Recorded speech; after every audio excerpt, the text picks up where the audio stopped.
I guess me and Chris had mutual friends in London. I'd been living in London for a while, and this Aphex Twin video happened, and everybody knew, you know, here comes the genius, and we're really excited, and a lot of people like talking about him and stuff, and a lot of people suggesting that I should ask him. It had been on the cards for a while. Eventually she sent the track, and I think it was a track that had already been in a different incarnation on her last album. Actually a B-side mix. It's not the mix that was on the album, because it was sort of suited his little mood, if you want. I really loved the track. I think at the time I was just trying to make sure that each video I did was different from the last one, you know. And we decided to do it like after the whole album, so it would be not on any sort of marketing schedule. It would more be like a little mini film or something. I think the only thing I said was that I thought it was very white. I was very sure that all is full of white, and I'm trying to describe some sort of a heaven. But I wanted also to have the other level there. There would be like lust. It wouldn't be just clean. And I think I brought those little ivory statues that are like, I think they're Chinese, of like people making love, like sort of erotic things. And I think I mentioned that I think it should be white, hard surface. That is something that's white and frozen, and then it sort of melts because of love and making love, and so it's like a material that usually, like how the ivory kind of becomes just like, it's erotic. It's quite unusual.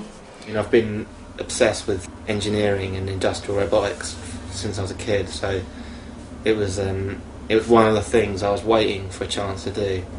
I remember him coming up with a treatment, and it was like the perfect treatment. And I read it and I thought it was a masterpiece. It was incredible. And I called him to tell him, and he was like, no, it's not good enough. And I'm like, what do you mean? And I said, no, it's too literal. It's too literal what we spoke about. It's too easy.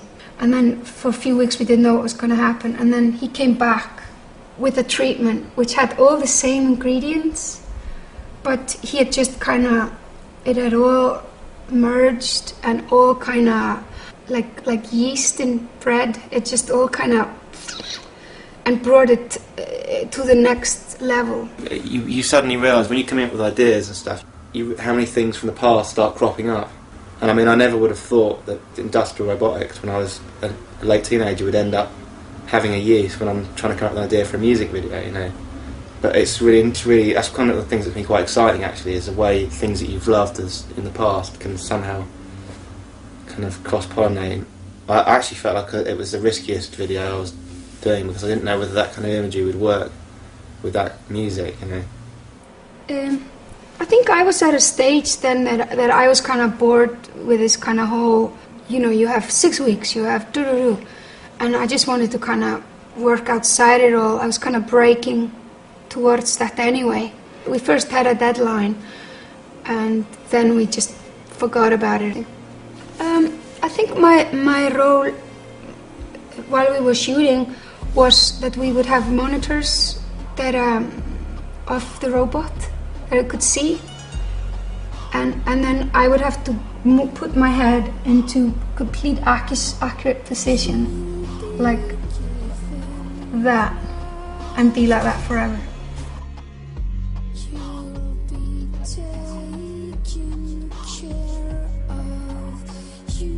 I always think that my strength is in post, is sculpting stuff up in post, and a lot of the time things are pretty ramshackle in the way they're shot, and I think that with the Björk video, that was the most extreme example of that. I mean, that really was a disaster up until the 11th hour.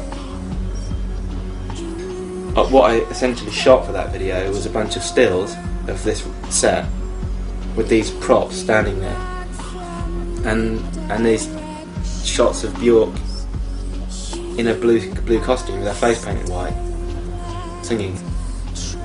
And so in the Avid, looking at this stuff, it just looked awful. And I actually had a panic attack when I went to the telecine to look at the rushes. I just thought, this is a fucking disaster. This looks so awful, it's so cheap and nasty.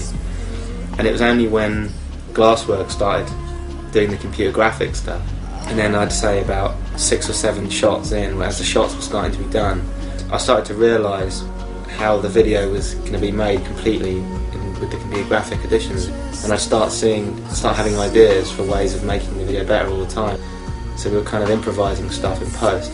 And up until that point I had absolutely no faith whatsoever in computer graphics, and now I'm more of a convert really. But also with the Björk video, I wanted it to look a little bit 70s. I wanted it to look a little bit old-fashioned. When you shoot into light, it kind of fucks with the contrast a little bit and makes it look a little bit old. But essentially, she got me to do the video and then left me alone. I mean, even when I was doing the post on it, I asked her, do you want to come and see some stuff? And she was like, no, I'll wait till it's done. It made me just want to work even harder to do something she liked. When people interfere and worry, it just, for me, it just makes it so difficult. Whereas with that video, she just completely left me alone. I guess when you come across someone as special as Chris, you kind of realise that your role, I mean, you just go humble and you kind of realise that your role is more to make sure there's a connection between the tune and the video, and that's sort of your role. And then you set up a space or like a